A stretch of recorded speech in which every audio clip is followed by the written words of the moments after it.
यासीन शाह खे डिॼाए करे ऐं नूर नबी शाह खे ऐं हुन ॿारनि खे डिॼाए करे मां ज़लील कंदुमि ऐं ख्वार कंदुमि ऐं हुननि खे ज़लील कंदुमि। त मां तोखे ॿुधाइण थो चाहियां तूं कहिड़े बाग़ जी मूली आहे त तूं बची सिंध में घुमंदे सदाईं चोरूं कयईं, सदाईं ॿकरी नमायईं, पाड़ा नमायईं, माणंदा घणंदा बेंटरू प्लेटूं नमायईं, सदाईं तूं चोरनि में तुंहिंजी ज़िंदगी गुज़री आहे। हाणे तूं पाण खे अशराफ़ थो सम्झे त हाणे थो चईं 800 मुरीदनि हिननि खे घर आयल आहिनि, मूंखे कुझु बि न आयल आहे, 300 घर तोखे पंहिंजे अकल में आयल आहे। हुनखे बावजूदि त आदम ख़ान गोपांग जा ॻोठ, सूमर ख़ान गोपांग जा ॻोठ, की में हयात ख़ान बगड़ा, की में आदम ख़ान, की में मिरो ख़ान, कंबा शज़ार कोट, तोखे गोपांग घणा ई आयल आहिनि। असां बरदार कयूं वेठा आहियूं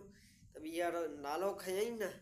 ॿीहर कुझु बि क़दम खयईं तुंहिंजी मुंहिंजी ख़बर पवंदी त तूं केरु थींदो, कहिड़े बाग़ जी मूली थींदो। हाणे मां तोखे ॿुधाईंदुमि पंहिंजे अकल में तुंहिंजे घर में वेही तोखे